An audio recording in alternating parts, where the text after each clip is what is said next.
All right, so that little commercial break was brought to you by Costco. Costco, go in wanting to spend $28, leave spending exactly 331. Never fails every time, right? So we left off there. We were looking at some of the, the cliche parent conversations, and the final one. Oh no, actually I've got a couple more. Um so another one that leads itself pretty naturally, if you've gotten there, is not only, funny poop stories, but also funny potty training stories. And we've got some real gems to share when the time comes. But it's also not so funny because Arlo still won't poop in the toilet yet. It's been forever. And it's one of those battles that you have to face. And another time when parents can really empathize with your current situation. Still pees like a champ. Just, well, he hasn't really crossed the deuce frontier. He's only done it 2 times, and it's just not something he likes to do. But parents always love talking about their children's bowel movements. It's just one of those things with blowout diapers or potty training. Or a few episodes back, actually early on, I told a story about Arlo just shitting on the floor. It's just fantastic stuff. Um, do you need to borrow anything, or do you need anything for your next child, something we could give you? Everyone loves to share these secondhand items, so don't be afraid to ask for them if you do really need something. But just know it'll come up pretty organically if you're talking about, or some of the things that we were speaking about. That little pillow that's like it's like a hot dog, and it holds your child in there when they start rolling around and prevents them from rolling around. I can't think of the name of it right now, but that's definitely one thing that you can share from parent to parent. Um, like breast pumps and like hand express pumps, those things all seem to find its way into multiple owners. Um, Little pack and plays and travel things, those are like gold when it comes to having friends in town. They can pack that one less thing. And then obviously when your kids grow out of them, it's one of those things that is an easy hand me down. So keep an eye out for those. And then one of the things you kind of silently pick and prod, and you get a feel when they're on the jungle gym, and no matter what, you always judge where your kid is at in terms of language speaking, in terms of eating, in terms of athletic ability. It's always a competition. So you're always kind of keeping an eye out for, hey, what are they doing well that my kid isn't doing well? Or is there something that my kid's doing that other kids don't seem to be doing? And at the end of the day, it really doesn't matter. As we've seen, I'm sure that there have been a ton of 3-year-old kids who, could, um, I don't know, climb up the jungle gym handlebars, and then they didn't go to the Olympics. So it's really not a competition, but it always just seems to pop up where it's like, oh my gosh, I can't believe your kid's already doing that, or I can't believe your kid's already saying that. There's this one kid in Arlo's daycare who, one day I walked in and it was raining outside, and just to get out the door, I put on sandals, and I walked in and he said, "Hi, I'm Callum." And I said, "Hi, Callum. I'm Andy." He said, "You're Arlo's dad?" I said, "Yes." And this is a 2.5-year-old kid. And he said, "Why are you wearing sandals?" And I looked down and I'm like, what is the third degree here? I'm like, well, I just wanted to wear something to get Arlo to school. He said, "But it's raining outside and it's too cold. You shouldn't be wearing those." Like, am I getting pranked right now? Am I getting punked? What is this? This is unbelievable. And these full fluid sentences and the judgment to understand that, oh, I shouldn't have walked in there with sandals. Man, that one was pretty remarkable. Um, but as you can see, I'm a little bit worse for the wear after the break, after getting beat up and run down for the whole entirety of those few hours. Little man hopefully just went to sleep, and I'll ideally be going to sleep after this as well. But what I one thing that I wanted to talk about are not just the conversations that are had, but older parents, older people, like older family, older friends. They always want to share these cliches, and some of these cliches just get under my skin so much. When you hear it, it's just like, man, you can say that, and I know that it's coming from a place of love and a place of jest, but when you're actually living these things, it's like, dude, just relax and shut your pie hole for 2 seconds. Um, the the main one, our kids cry a lot. They just cry, and they've got big feelings, and they cry indiscriminately. You don't really know what it's about necessarily all the time. And one of the ones that we heard, the last one I heard, this was we're flying a connecting flight in like Dallas Fort Worth or something. Arlo's just screaming his head off. Someone in the food line just looks over, and they're kind of giving us the sad eyes, and they say, "Oh, well, someone's not happy." Yeah, no shit. Well, I'm not happy either. I'm in Dallas Fort Worth for 8 hours on a layover. He's just allowed to show it. And I don't know. It's up there with just you don't need to speak up here. You don't need to pipe up. The same person, because you're in the food line. Oh, is someone hungry? Yeah, because we never thought to check if our child was hungry. We haven't been offering him snacks the entire flight.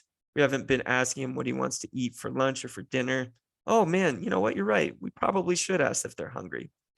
And then the the straw that broke the camel's back. Hey, is someone killing that baby? Ha ha ha ha ha. First of all, that's not funny.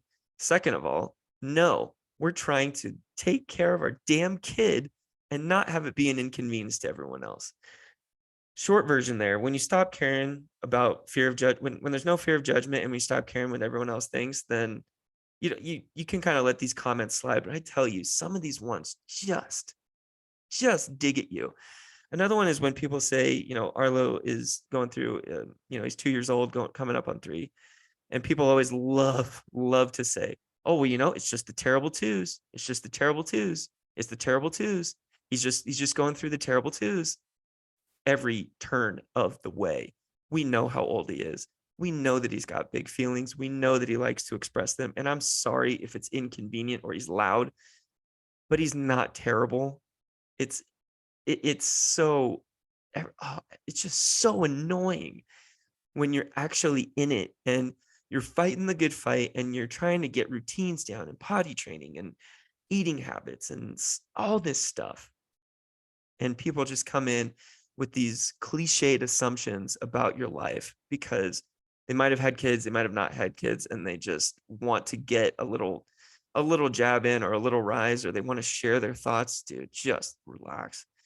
Another one, combo, it will get easier and they will grow out of it.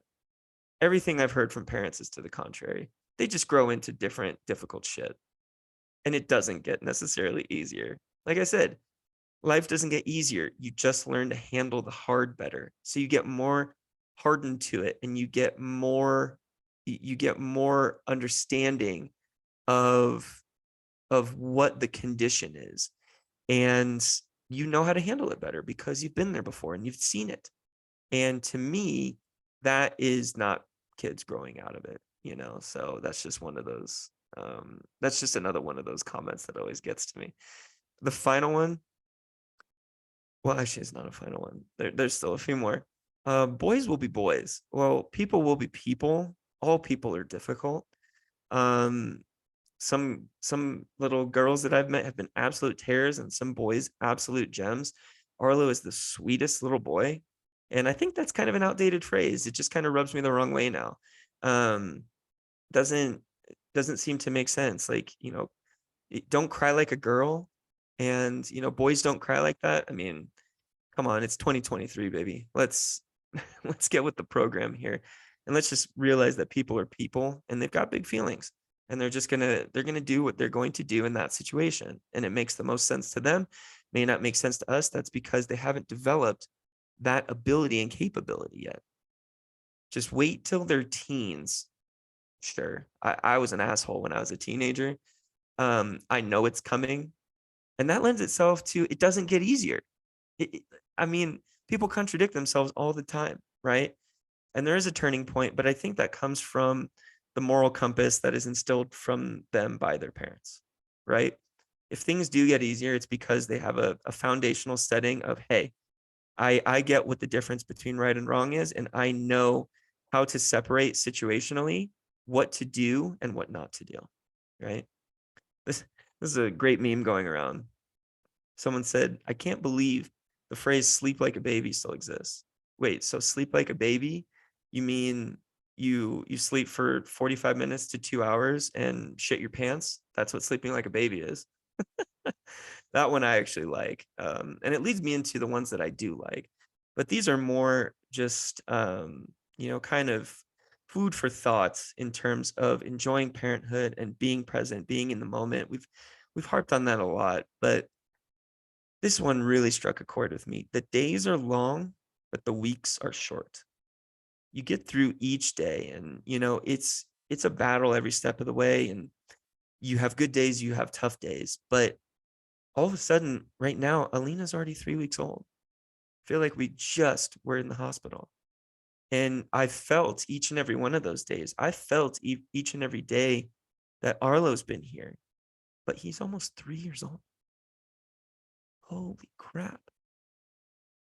And, other cliches like time races on, or, you know, time waits for no one. I don't know, whatever else you want to throw in there. Those adages are true when you're looking back on things, but I truly believe in this one that the journey is the reward. You get little nuggets and little gratitudes and little glimpses of awesomeness every single hour from your little kids. And if you're not there, if you're not paying attention, if you're not looking for it, you're going to miss that. I am a firm believer of that. And you've never felt a love like it. That's another one that I really, really enjoy.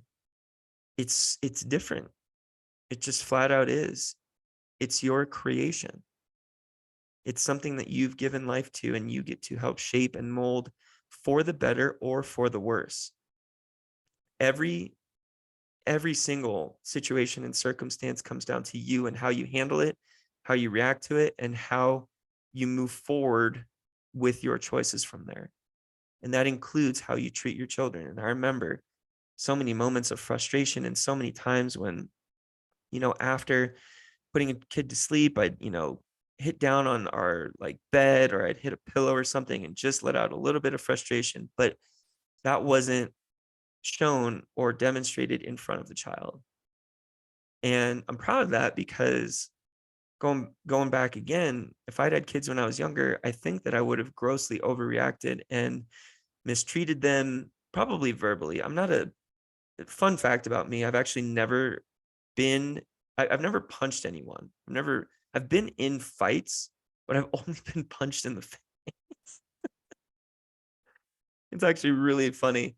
I've been to Chicago and I went to New Orleans, and both cities I got punched in the face. I guess I just have a punchable face, but standing up for the little guy, that's what I did, and I took a beating for it. So, but I've never actually hit anyone, with intent. And I just always, violence is so silly to me, and I know that I've felt feelings of like rage and anger and like insecurity that wants to come out in some way, shape, or form. And early to mid 20s, if I had children, I don't know what it would have looked like, to be honest. But fortunately, I don't have to worry about that, because now I have the emotional capacity to be able to handle those feelings in the moment. Even though there are times when I wear my emotions on my sleeve, Julia will tell me, hey man, you need to take a deep breath right now. You just need to chill out and not let him or her get to you, because it's showing. And we all have those moments, but as long as they're not coming out in the wrong way, I think that you're instilling good habits in your children as well. And when you let them know that hitting is not a good way to express themselves, that's helping the cause. Okay. Final one, man, they just keep growing up. And, my dad and my stepmom were here in town for almost a month when Alina was here, and it was wonderful. And, my dad's retired now, and I think back to baseball games and school pickups and, weekends and all the fun things. And you romanticize everything that's going on. You don't remember the dull or the minutiae. And you could see in his eyes that he's just loving every minute of baby girl and of Arlo, and they're just soaking it all in. And it's probably hard for him to believe that, his baby has these little babies. Parents become grandparents. That's the evolution of life. And I I just really try to stay in the moment as much as I possibly can. I love having this outlet to do that because looking back on it, I think it's going to be just an absolute treasure. But, you know, I keep my phone down. I keep my eyes on the prize. And yeah, there are moments you just have to take out your phone and document. Like tonight, during the break, so to speak, um, Arlo put on a construction hat and he was running around trying to save inanimate toys and dolls, and ran upstairs trying to save Sissy because she was stuck in the bathtub. I mean, that is gold. That's priceless. And you get a little video, you remember that moment, you put the phone back in your freaking pocket, and you just enjoy every second that you possibly can absorb and just be a better person for it. Because everyone says it just keeps speeding up, in terms of the years. So excited to see what the next steps are going to be for next week and for next month, next year. We've got Arlo wants an orange themed birthday party with a chocolate cake. So Julia is, already putting together things for that. And we've got some trips planned. We've got a trip to Hawaii planned in October. We've got some fun stuff on the horizon, but today is in the books, and tomorrow's going to be a new adventure to take advantage of, to see how we grow and evolve and learn. And I just hope at the end of tomorrow to be slightly better than I was at this moment or when I woke up in the morning. So for kids, it's eat, sleep, poop, repeat. And for us, it's keep your heads on straight until you get the chance to hit the pillow, and then just don't take it out on each other, communicate, and do it all over again. So we kind of repeat as well.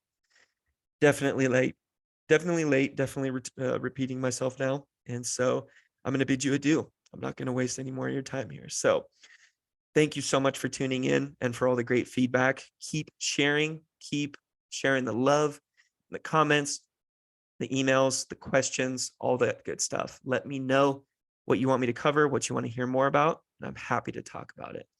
Andy Christopher, the DILF, signing off. I love you, and there's absolutely nothing you can do about it.